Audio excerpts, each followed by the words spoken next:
আজকের ভিডিওটি credit card নিয়ে, ক্রেডিট কার্ডের good side and bad side. তো আমি দুটো পয়েন্ট নিয়ে আলোচনা করব, good side and bad side. Credit card আজকাল সবার কাছে কিন্তু আছে, ম্যাক্সিমাম লোকই ক্রেডিট কার্ড ইউজ করে। যারা চাকরি করে বিশেষ করে তাদের কাছে তো ক্রেডিট কার্ড থাকেই।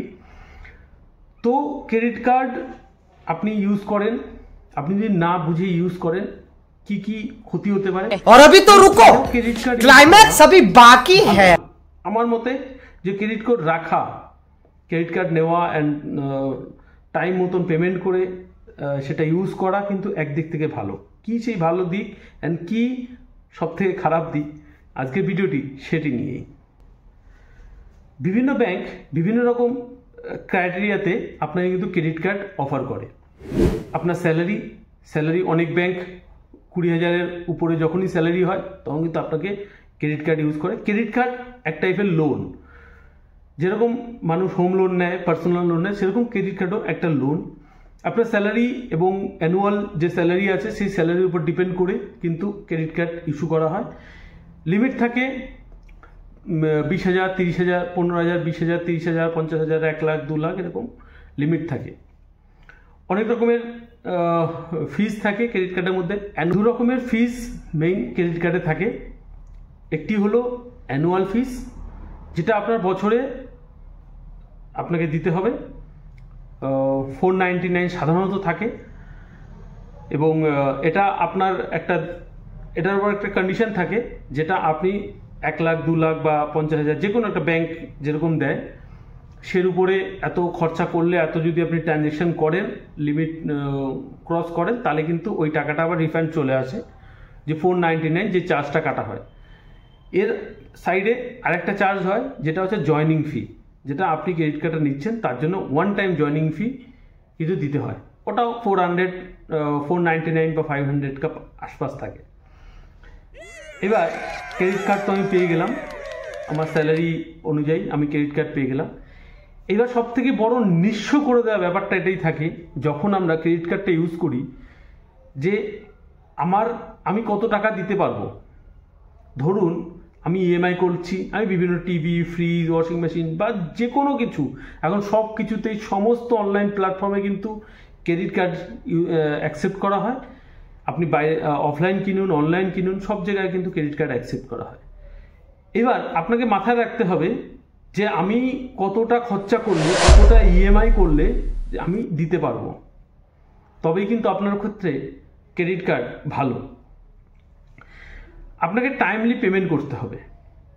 আপনি 10,000 টাকা ইএমআই করলেন বা 10,000 টাকার পারচেস করলেন কোনো মাসে, আপনি 10,000 টাকা দিতে পারলেন না, আপনার ক্ষেত্রে কিন্তু লোকসান। কারণ ক্রেডিট কার্ডে একটা মোটা অঙ্ক কিন্তু চার্জ করা হয়, বা ইন্টারেস্ট অনেক বেশি, প্রায় 35%, 40% ইয়ারলি, মানে 2-3% বেশি আপনার কিন্তু চার্জ করা হয় ইন্টারেস্ট। এবং তারপরে আপনার পেনাল্টি আছে, যদি আপনি না দিতে পারেন টাকা তাহলে কিন্তু পেনাল্টি আছে। 3 বার মিস করলে আপনার ঘরে লোক আসবে, হ্যারাসমেন্ট হতে পারে। তো আমি তার জন্য বলবো টাইমলি পেমেন্ট করাটা সব থেকে বড় উপকার, সব থেকে বড় দরকার টাইমলি পেমেন্ট করা। আপনার ক্ষেত্রে ভালো তখনই যখন আপনি টাইমলি পেমেন্ট করবেন ক্রেডিট কার্ড। দ্বিতীয় পয়েন্ট, আপনাকে আউটস্ট্যান্ডিং পেমেন্ট, আপনার মিনিমাম টোটাল আউটস্ট্যান্ডিং দিতে হবে। যেরকম আপনি 10,000 খরচা করছেন তো 10,000 দিতে হবে, ওখানে একটা মিনিমাম দেওয়ার অপশান থাকে। আপনি যখন মিনিমাম দেন কিন্তু আপনার পুরো অ্যামাউন্টের পরে কিন্তু আবার ইন্টারেস্ট লেগে যায়। তো মিনিমাম কখন দেবেন না, কখনো সব সময় চেষ্টা করবেন ফুল অ্যামাউন্ট পেমেন্ট করে দেওয়ার। তারপর জন্য কিন্তু আপনার ক্রেডিট কার্ড খুব ভালো। কেন ক্রেডিট কার্ড নেওয়া উচিত, ইউজ করা উচিত বা রাখা উচিত?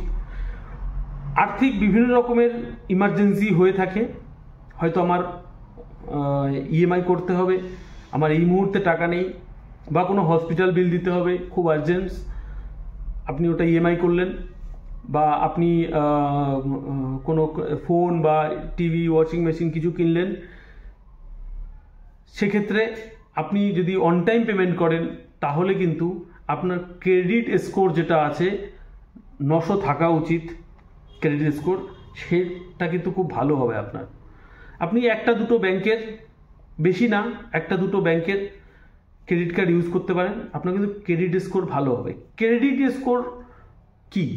ক্রেডিট স্কোর হচ্ছে এটা আপনার যে ট্রানজ্যাকশন হয় তার উপরে, আপনি কি লোন নিয়েছেন তার পেমেন্টের উপরে একটা স্কোর নির্ধারণ করা হয়, যে আপনি যে টাকা পেমেন্ট করছেন অন টাইমে এবং আপনার গুড সিভিল স্কোর, আপনি ভালো ট্রানজ্যাকশন করছেন ব্যাংকের সাথে বা আপনার ফাইন্যান্সিয়াল যে রাউন্ডিং আছে সেটার উপরে। তো আপনাকে in future home loan, education loan, বিভিন্ন লোন পেতে, এবং লোন পেতে শুধু না, কম ইন্টারেস্টে আপনাকে লোন পেতে কিন্তু সাহায্য করে এই ক্রেডিট কার্ড।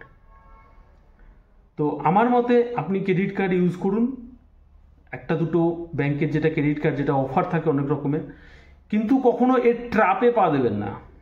ব্যাংকের কি লাভ আপনাকে ক্রেডিট কার্ড ফ্রিতে দিয়ে?